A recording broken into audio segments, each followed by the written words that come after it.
Biz Айыл чарба министрлигинин тапшырмасына ылайык бүгүнкү күнү мына Кара Суу районундагы айыл чарба кызматтарынын жетекчилери райондун айыл чарбасында 2022 жылдын жыйынтыгы менен кандай жумуштар аткарылды, кандай ийгиликтерге жетиштик, кандай кемчиликтер орун берилди, ошол боюнча биз атайын ушул конференция берип коелу деп максатта келдик элек. Ушул багытта бүгүнкү күндө азыр күнү 6 айыл чарбасындагы тармактын жетекчилери отурабыз. Мен негизинен район боюнча тааныштырып кете турган болсом, Кара Суу району өзүңүздөр белгилүү болгондой республикадагы эң чоң райондордун бири. Негизинен биздин район агрардык район. Райондун айыл чарбасында 49.427 гектар жер аянты бекитилген. Анын 31.222 гектары суугат жер жана 18.205 гектары кайрак жер. 2022 жылдын жыйынтыгы менен Кара Суу районунун айыл чарбасында өндүрүлгөн дүң продукция 12 миллиард 316 миллион сомду түзүп, же болбосо былтыр жылга салыштырмалуу өсүү темпи 101% түздү. Жана жогоруда айтылган жерлер менен бирге ошол жерлердин ичинен жалпысы 14.814 гектар мамлекеттик фондунун жерлери катталган. Анын ичинен 11.019 гектары айдоо жерлер. Анын ичинен көп дарактар, көп жылдык бак дарактар 1.379 гектар, чөп чабынды 2.121 гектар, жана залеж деп коет кысыраңыз 295 гектар. Эми негизин айта турган болсок, 2022 жылдын айыл чарба структурасында кандай айыл чарба өсүмдүктөрүн эгүү пландаштырылган болсо, бардыгы эгилип, алардын бардыгы өз убагында агротехникалык мөөнөттөр сакталуу менен жыйналып алынды. Эми Кара Суу району эскиден багы ак алтынды алтын колдор жаратат деп пактанын мекени болгон. Биз ошол пактага көбүрөөк басым жасап, стратегиялык сыроо болгондугуна байланыштуу былтыркы жылы 6060 гектар жер аянтка пакта эгилди. Же болбосо былтыркы жылга салыштырмалуу 970 гектарга көп аянт айдалды. Бирок мына пакта өсүмдүгүн өстүрүүдө бир топ дыйкандарга 2022 жылы климат тарабынан, жаратылыш тарабынан, аба ырайынан бир-эки эмелер болду. Майдын 28-31 майларда каттуу жааган нөшөр жамгырынын кесепетинен райондун пактачылык тармагында 581 гектар жерде пактага зыян келтирилди. Ошол жерде биз адистер бар, өзүбүздүн дыйкандарга жакындан сунуштарыбызды берип, ошол пактанын аянтын кайра калыбына келтирүү боюнча, же болбосо кайрадан экинчи жолу эгүү боюнча сунуштарды берип, ошону дыйкандар колго алышып, ошону менен бир топ дагы жакшы ийгиликтерге жетише алышты. Андан кийинки эң дагы пактанын бир көрсөткүчү минерал жесемиш болуп эсептелет. Минерал жесемиштер дагы убагында ушул мына Өзбекстан Кошуна Республикасынан алып келинет бизде. Ал жактан өзүнүн ишкерлер, ушул компаниялар алып келип, башында мына багындай апрелдин башында майдын аягына чейин бир топ бага кымбат болду. Бирок кийин турукташып, ошол 36-38 сомго түшүп, дыйкандар үчүн бир топ шарттарды түзүүгө аракет кылдык. Андан кийинки немеси дизелдик күйүүчү май болду. Дизелдик күйүүчү майда болгондо дагы бир топ 75ке чейин кымбаттап кетип дыйкандарыбызга. Анан мамлекет тарабынан жанагы жогоруда айткандай азотту дагы, дизелдик күйүүчү майды дагы, дизелдик күйүүчү майды 61 сомдон жеңилдетилген баада Госматрезерв фонд тарабынан берилди. Аны да дыйкандар алып пайдаланышты. Ошону менен бирге биз 255 тонна азотту мамлекет жеңилдетилген баада 30 сомдон берди. Аны да ошол дыйкандарга жеткирип, айлымактардын ошол аярлуу катмарына, дыйкандардын аярлуу катмарына, жардамга муктаж дыйкандарга жеткирүүгө аракет кылдык.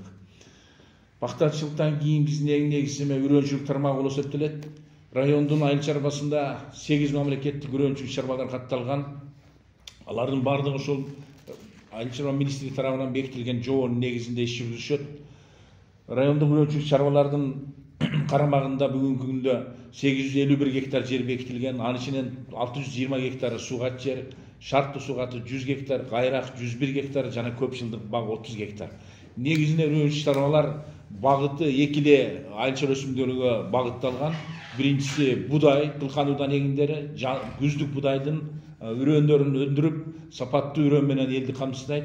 Андан кийинкиси мына азыркы күндө дагы кайра иштетүү болуп атат. Пактаны өндүрүшүп, пактадан дагы ошол пактанын чигит үрөөнү менен үрөөндөр менен камсыздоого биздин үрөөнчүлүк чарбалар багытталган. Булар тарабынан мына быйылкы жылы 470 тонна үрөөн өндүрүлдү. Ушул Россиядан келген үрөөндөр боюнча да бир аз токтолуп кетсем, ал жактан келген үрөөндөр дагы биз ушул жерде дыйкандарга 302 тонна алынып, ошол субъекттерге бөлүштүрүлүп, Айылбанк аркылуу 4,5% менен дыйкандарга келишим түзүү жолу менен берилди. Андан сырткары мына күзүндүк будайдын дагы сорттору келди. Ал боюнча мына экспертиза департаментинин бул жерде өкүлү отурат, толук айтып берсе керек. Алда үрөндөрдү биз 55 тонна алдык. Алар дагы ошол өзүнүн немесинде мөөнөтүндө эгилип, азыркы күндө дыйкандар тарабынан эң негизгиси мына пахтанын азыркы күндө кайра иштетип болуп атат. Анан жана пахта боюнча да айтканымда эң негизисин айтып коюш керек. Былтыркы жылы пахтанын баасы күз айларында 105-110 сомго чыгып, дыйкандар аябай жакшы киреше табышты эле да. Мындайча айтканда үй бүлөлүк экономикалык кирешесин бир тогуңдоп алды эле. Бирок тилекке каршы быйыл мына күз айларында пахтанын баасы такыр 70-тен көтөрүлбөй койду да. Бул эми пахтанын баасы эл аралык Ливерпульский биржада чечилди экен. Биздин мамлекеттин пахтасы, биз өндүргөн пахталар ал жерде мына чоң гигант мамлекеттер менен Кытай, Америка, Индия, Пакистан менен салыштырылгандыгына тең салмакта бааны чечилбегендиги менен байланыштуу. Азыркы күндө да дыйкандар ушул пахтасын, өндүргөн пахтасын ушул кайра иштетүүчү бизде 5 пахта завод бар. 5 пахта заводго тапшырып коюп, баа көтөрүлүп калабы деген үмүт менен, жакшы үмүт менен дагы эле күтүп жатышат. Эми пахтачылык боюнча дагы бир айтып кете турган болсом, райондун пахтачылык тармагында быйылкы жылы жаңыда мына биздин жеке ишкер Чодуев жолдош тарабынан Зарбалык участкасынын Зарбалык айылында Жош айыл өкмөтүндө атайын пахта заводу ишке берилди. Анын кубаттуулугу күнүнө 30 тоннаны переработка кылып, андан 13 тонна була чыгарып, азыркы күндө ошол выход волокна 40% менен азыркы күндө дыйкандарга жакшы кызмат көрсөтүп жатышат. Негизи эле ушул 5 пахта заводунун баардыгы ошол дыйкандарга кызмат көрсөтүп болуп эсептелет. Алардан ошол пахтаны кабыл алышып, чийки пахтаны кабыл алып, андан ошону переработка кылып, азыркы күндө $2000 1 тоннасын таза булак катарында Турция, Иран мамлекеттерине экспортко чыгарып жатышат. Пахта боюнча айта турган болсок, ушу мына пахта заводдун эң негизи артыкчылык сапаты булардын.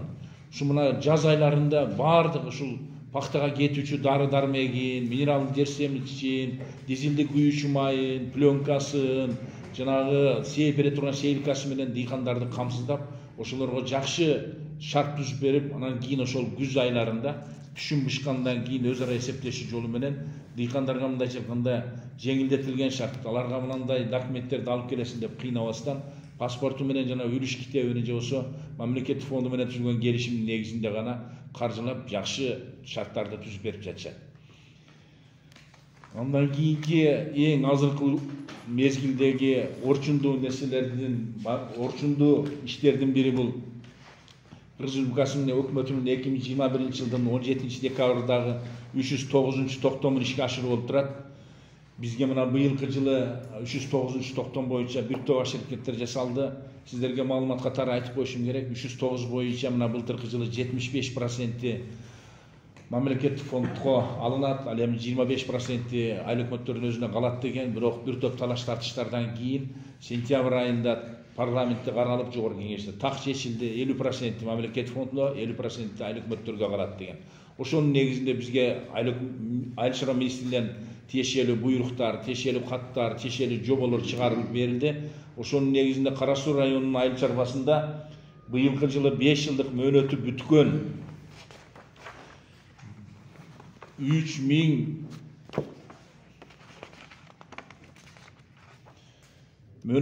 3074 гектар жердин ижаралык келишим өткөндүгүнө байланыштуу анын 1537 гектар жери Кара Суу районунун агрардык өнүктүрүү башкармасына өткөрүлүп берилди. Биз ошол алынган жерлер боюнча 15 айыл өкмөттө түшүндүрүү иштерин жүргүздүк. Эл менен атайын жолугушуп, ушул 309дун максатын, анын эртеңки иштеп кетиши боюнча толук суроо жооптор болду. Туурасын айтыш керек, кээ бир жерде ар түрдүү пикирлер айтылды, карама-каршы пикирлер айтылды, сөздөр болду, сунуштар берилди. Ошонун негизинде ошол элдин да немесин угуп, дыйкандардын дагы, фермерлердин дагы сунуштарын эске алып, биз ошол жерде конкурстарды өткөргөнгө аракет кылдык. Конкурстардын негизинде биз ошол биздин райондо 11 асыл тукум чарба бар, 8 үрөнчүлүк чарба бар жогоруда айткандай. Жандан сырткары жана экономикалык приоритеттүү, экономикалык күчтүү чарбалардан 5 пахта завод бар. Бир Кара Суудан акционердик коому бар. Бир логистикалык борбор бар. Биз ушул 26 чарбага бүт ошол жободо көрсөтүлгөндөй биринчи кезектерге ушул чарбаларга ошол жерлерди бөлүп бердик. Алардын эми кээ бирисин токтолуп айтып кете турган болсом, мына Кара Суу районунун Кататалдык айыл өкмөтүндө Ак Кула асыл тукум чарбасы бар, жетекчи Садыбалдиев Курсат. Ушул эң күчтүү чарбалардын бири түштүк региондо. Биз ушуга мына 78 гектар жер бөлүп бердик. Ал ичинде суу каты бар, кайрагы бар дегенде. Андан тышкары да бүт ушул жана жогоруда айткан чарбаларга бөлүп бердик. Анан жободо так баса көрсөтүлгөн 2023 жылдын 1-январынан баштап айыл чарба кооперативтерине берилсин деп. Биз азыркы күндө ошол айыл чарба кооперативтерин мурдагы түзүлгөн, кийинки түзүлгөн айыл чарба кооперативтерин ишмердүүлүгүн карап, жободо так баса көрсөтүлгөн 3 жыл мурда түзүлгөн, туруктуу иш жүргүзгөн айыл чарба кооперативтерине берүү жагы каралган. Ошонун негизинде биз азыр айыл өкмөттөгү түзүлгөн комиссия менен бирге, райондук комиссия биргеликте азыркы күндө айыл чарба кооперативтерине берүүнү баштадык. Бизде райондук комиссия атайын акимдин буйругу менен түзүлгөн, 9 адамдан турабыз. Комиссиянын төрагасы райондук мамлекет администрациясынын башчысы, акимдин биринчи орун басары, комиссиянын төрагасынын орун басары, мен райондук агрардык өнүктүү башкарманын башчысы, жана ошондой эле кадастр мамлекеттик ишканасынан, жана тиешелүү суу чарбадан, жана башка тиешелүү кызматтардан кошулуп, 6 райондон, ал эми калган 3 мүчөсү, айыл өкмөттүн башчысы, айылдык кеңештин төрагасы, жана жаштар лидеринин өкүлү болуп, 9 адам ошол жерлерде бардык конкурстарды өткөрдүк, тиешелүү чечимдерди кабыл алдык. Азыркы күндө жана жогоруда айткандай айыл чарба кооперативтери менен иштөө мезгили келди. Ошолор менен бирге иш жүргүзөбүз. Көңүл бурганыңыздар үчүн рахмат. Кара Суу райондук суу чарба башкармалыгы тарабынан 2022 жылы көп алгылыктуу иштерди аткардык. Салыштырмалуу 2021 жылга карата 2022 жылы бюджеттен капиталдык ремонттоо, оңдоо иштерине 5 эсе көп каражат бөлүндү. Мына Кара Суу райондук суу чарба башкармалыгы ошол чарбалар аралык каналдарды ремонттон өткөрүү иштерине 25 миллион 912 сом бюджеттен ажыратылса, ошол ажыратылган суммадагы иштердин баарын толук 100% аткарганга жетиштик. Натыйжада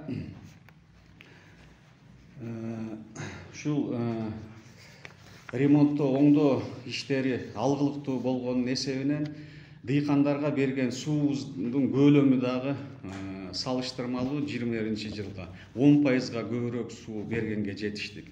Айта кетсек, мына 2021 жылы райондук суу чарба башкармалыгы 3 миллион 444 миң сомдук көлөмдө суу жеткирип берсек, 2022 жылы бул көрсөткүч 3 миллион 753 миң сомго өстү. 10%га көбүрөөк суу бердик. Себеби каналдардын оңдолушу, насостук станцияларга дагы 8 миллиондон ашык каражат жумшалып, тетиктерин жаңылатып, насостук агрегаттарды жаңылоого дагы жетиштик.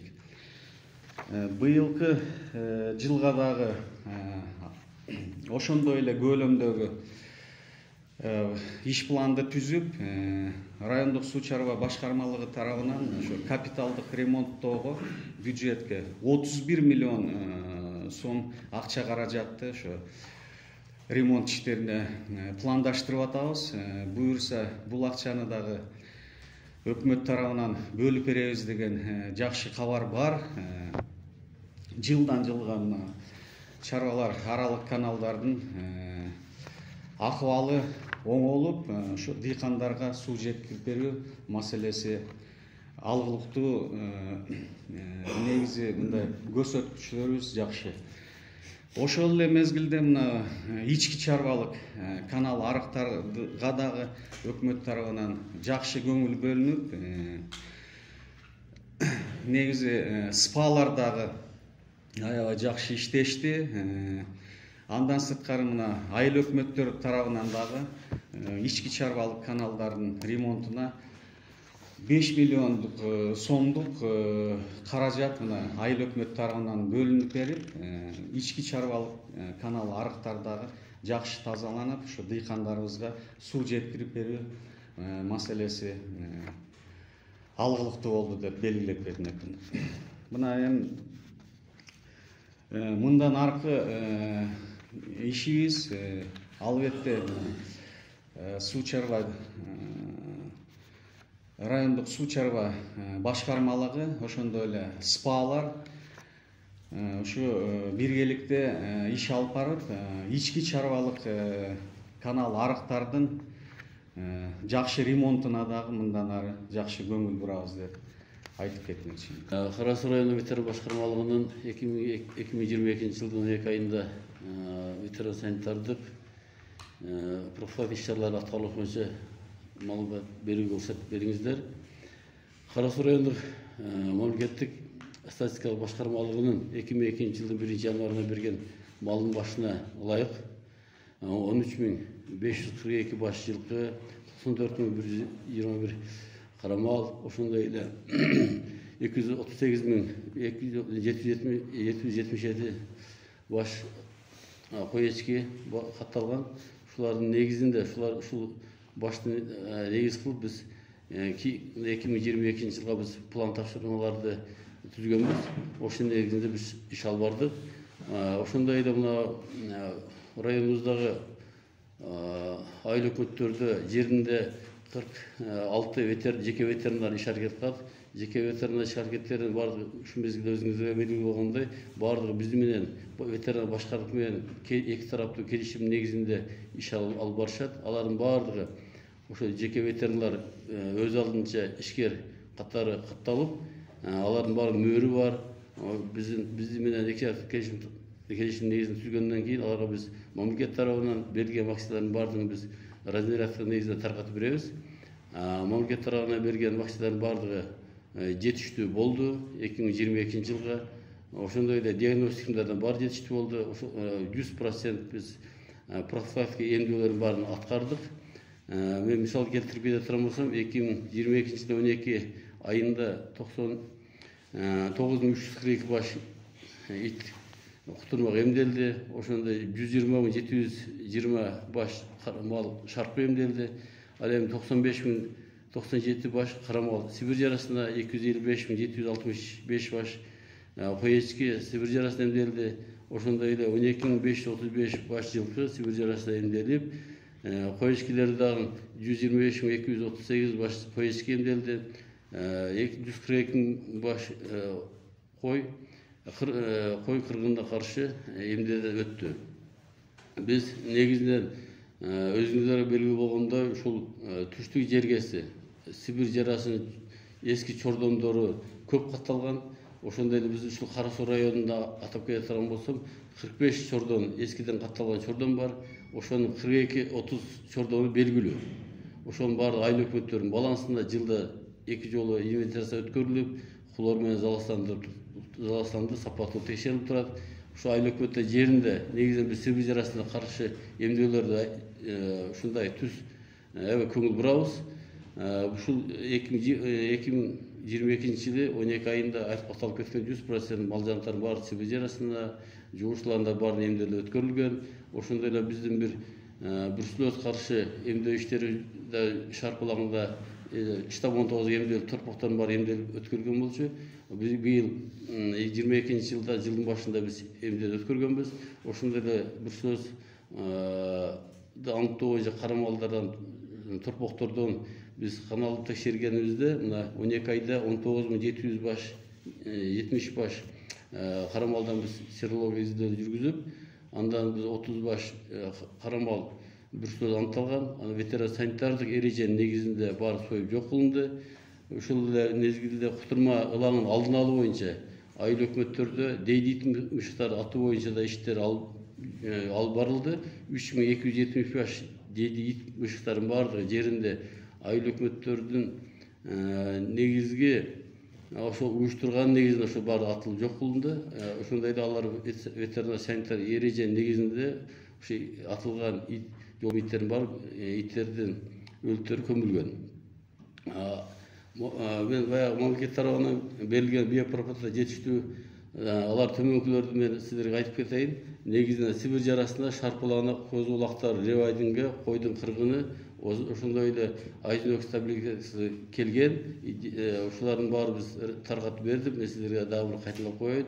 Ошондой мамлекет тарабынан камсыздалбаган вакциналар бар. Карасан, лептоспирос, бразот, лейкоз, ушулардын баардыгын райондук ветеринардык ассоциациянын төрагасы негизи камсыз кылат. Ал өзү алып келип, жериндеги ветеринар врачтарга таратып берет.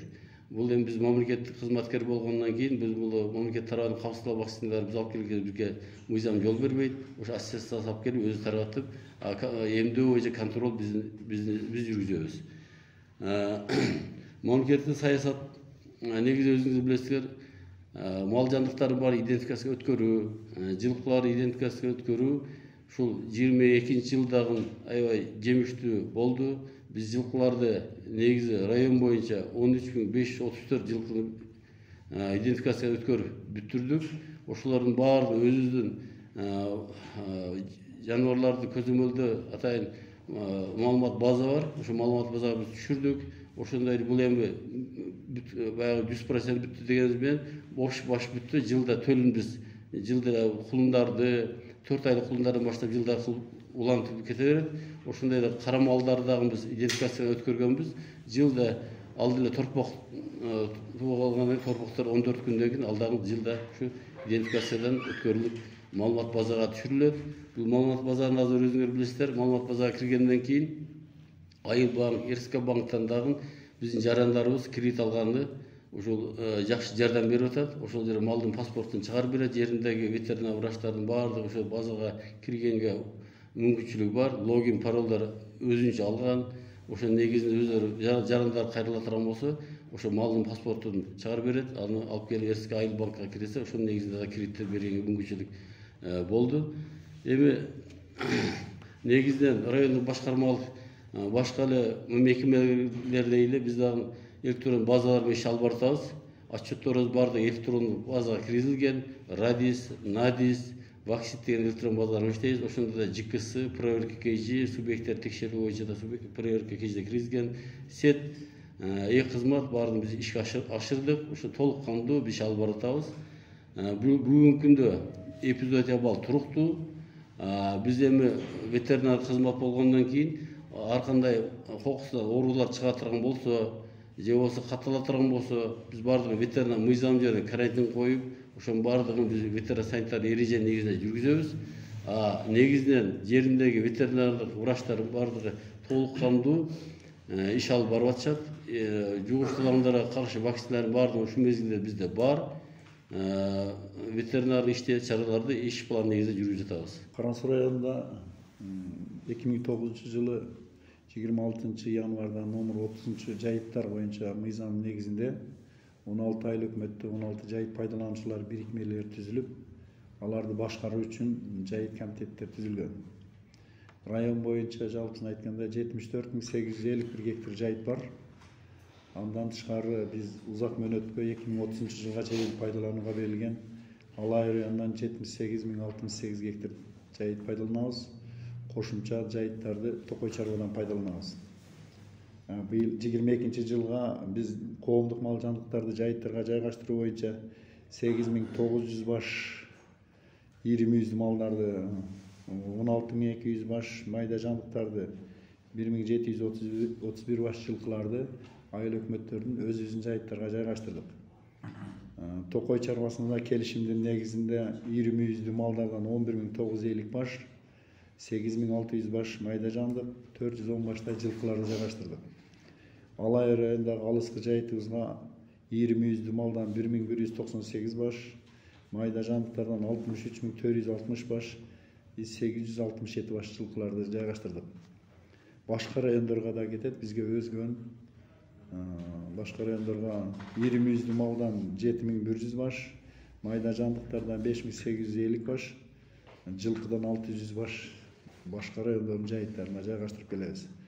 Себеби бизде жайыт жетишпегендигине байланыштуу ушул Токой чарба менен Алай районунан пайдаланабыз көбүнчө. Быйылкы 22 жылга план тапшырмалары 4.230.000 болсо, аны биздин жайыт пайдалануучулар 4.630.000ге аткарып, жылдык планды 109% аткарышты.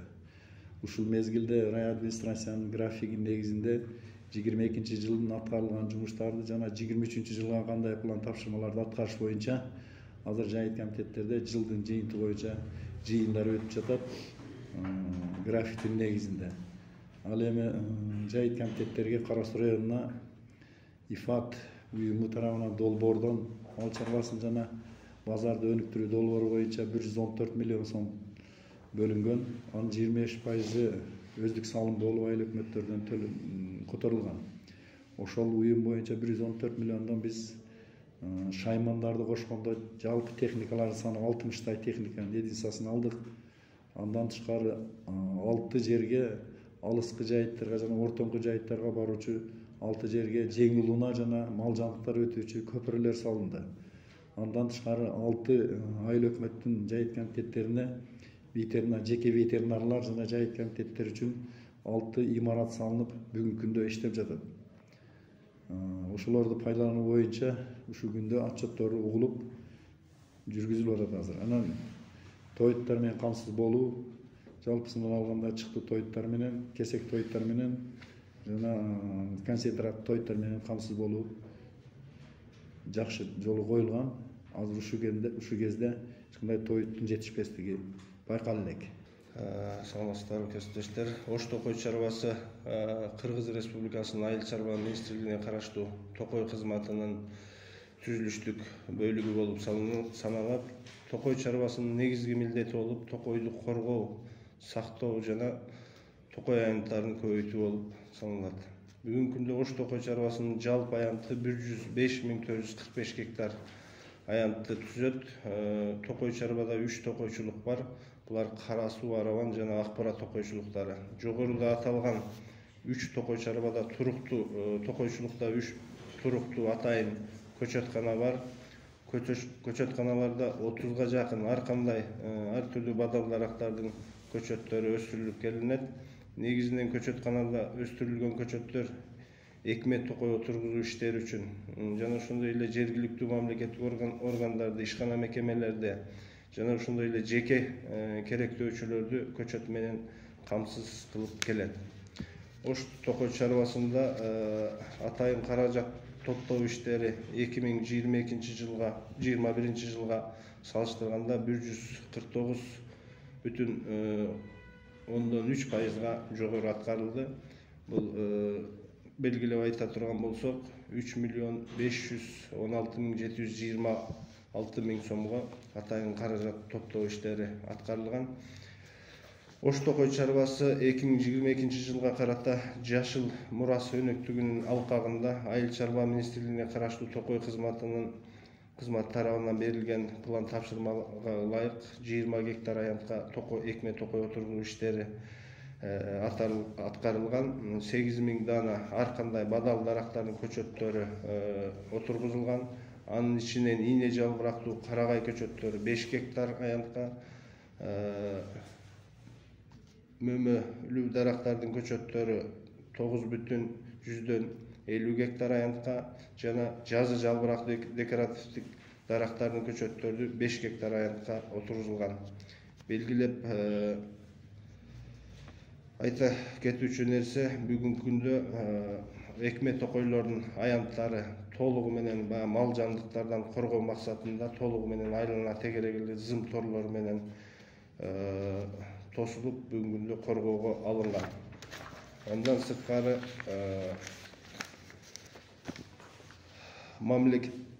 жергиликтүү мамлекеттик органдарга, мекеме ишканаларга жана жеке керектөөчүлөргө 8.600 дана ар кандай бадал дарактардын көчөттөрү сатылган. Жалпы суммасы 1.017.800 сомду түзгөн. Ал эми эски жылдарда эгилген экме токойлордун ордун толуктоо иштери 20 гектар аянтка аткарылган. Буга 5.000 дана ийне жалбырактуу карагай көчөттөрү отургузулган. Ошондой эле табигый токойду табигый жол менен калыбына келүүсүнө көмөк көрсөтүү үчүн планга салыштырмалуу 100 гектар аянт тандалып алынып, атайын корук алынган. Ошого ылайык табигый жол менен өсүп чыккан көчөттөрү асыроо иштери 100 гектарга аткарылды. Бул участкалар айта кете турган болсок, Кара Суу районунун Беш Конуш жана Төө жайлоо участкаларында 50 гектар, Ал эми Араван районунда 50 гектар аянтка жүргүзүлдү. Андан сырткары Токой чарбасында ушул Токой фондусунун участкаларын пайдалануу жайытка жана ушул ижарачыларга пайдаланууга берилет. Жайыт боюнча азыр жогоруда Жайыт комитетинин төрагасы айтып өткөндөй, Жайыт комитетинин төрагасы менен Жайыт комитеттери менен биргеликте иш пландар түзүлүп, ушул жергиликтүү элдердин малдары ушул Токой фондусунун жайыт жерлерине жайгаштырылып келинет. Бүгүнкү күндө 2021 жылы 18.600 гектар жайыт жерге 128 жайыт пайдалануучу жайгаштырылган. Андан сырткары Токой фондусунун жерлерин ижарага берүүдө бул өкмөт Кыргыз Республикасынын өкмөтүнүн 192 токтомунун негизинде жүргүзүлөт.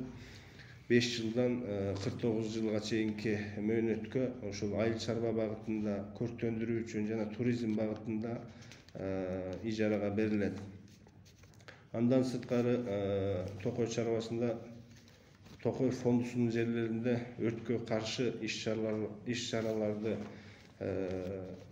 уюштуруу жана өрттү болтурбоо иш-аракеттеринде быйылкы жылы атайын ушул айыл чарба министрлигине караштуу Токой кызматынын буйругу менен жана ошондой эле Кара Суу райондук мамлекеттик администрациясынын буйруктарынын негизинде өрткө каршы машыгуу иштери өткөрүлгөн.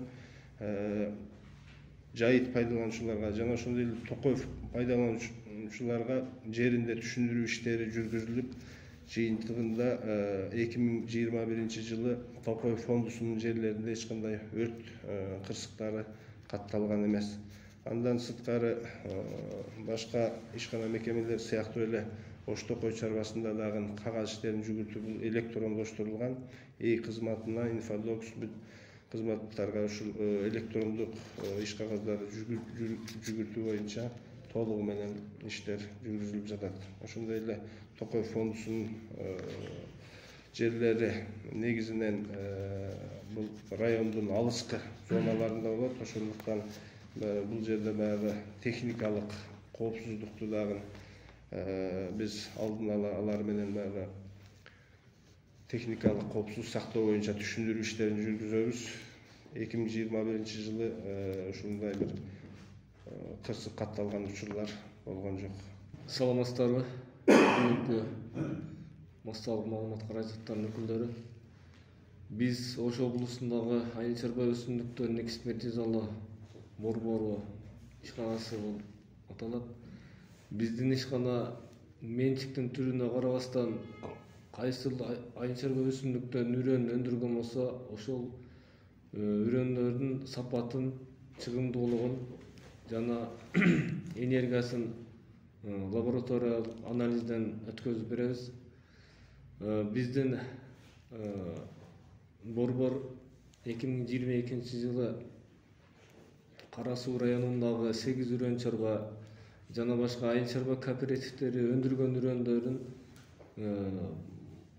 башкача айтканда кылкануу негиндерин жана пахта өсүмдүктөрүнүн үрөндөрүн анализден өткөзөбүз. Кара Суу районунда 8 үрөн чарба бар. 8 үрөн чарба көбүнчө кылкануу негиндерин жана пахта өсүмдүктөрүнүн үрөндөрүн өндүрүшөт. 2022 жылы үрөн чарбалар сорт алмаштыруу жана сорт жаңылоо иштерин алгылыктуу жүргүзүшүп, анын эсебинен Өзбекстан Республикасынан келген асыр дагыр сортундагы күздүк буудайларын эгишип, 2022 жылы 54 центнерден 56 центнерге чейин алышты. Бул иш-чара 2022 жылдын 7-июлундагы 182 буйругунун негизинде, Кыргыз Республикасынын айыл чарба министринин буйругунун негизинде биздин ишкана 24 июлдан баштап ушул үрөн чарбаларга жана айыл чарба кооперативдеринин өндүргөн үрөндөрүнө талай инспекциясын жүргүздүк. Талай инспекциясын жүргүзүүдө биз ошол үрөндүн сапатына көбүрөөк көңүл бурабыз. Андан сырткары жаздык айдоо иштерин жүргүзүү максатында Россия Федерациясына жана Казакстан Республикасына жаздык үрөндөрдөн келген. Бул үрөндөр келгенде биз лабораториялык анализден чыгарып, сапатын жана энергиясын ошол жерден текшерип беребиз. Андан сырткары 2022 жылдын күздүк айдап себүү иштерине дагы ушул Россия Федерациясына 3 сорт келип түштү кара сууга. Алар Баграт, Алексеевич жана Тимирязевка 150 деген сорттор. Ушул күздүк үрөндөрдү сорт алмаштыруу, сорт жаңылоо иштерин жүргүзүү максатында үрөн чарбалар ушул Россия Федерациясына келген үрөндөрдү себишип, 2023 жылдын түшүмү үчүн үрөн даярдоого максат коюшкан. Андан сырткары биздин лабораторияга ушул үрөн өндүрөм деп айыл чарба кооперативдери атабайсак Кара Суу районундагы Мурамут ата айыл чарба кооперативи ушул чет жакадан алып келген жүгөрү үрөндөрүн анализге коет. Андан сырткары мына биздин Төлөйкөн айыл өкмөтүндөгү Баба Дыйкан айыл чарба кооперативи Атамекендик Октябрь 70 жана чүй сортундагы жүгөрүн үрөндөрүн биздин лабораторияга коюп, ошол жерден анализден чыккан жыйынтыгы менен ушул райондон жана башка областтагы дыйкан фермерлерге ушул жүгөрүн сунуштап сатып жатышат. Ошондой эле биздин үрөн чарбаларда жүргүзүлүп жаткан иштерде пахтанын сортторуна көбүрөөк көңүл бурулат. Азыркы күндө биздин үрөн чарбалар Кара Суу районундагы Кытай сортундагы үрөндү көбүрөөк эгишип жатат. Алар К66, К62, К44, К52 сортундагы пахтан үрөнүн эгип, бүгүнкү күндө үрөн чарбалардын алды ушул 40 центнерге чейин, 40 центнерден 50 центнерге чейин алышты.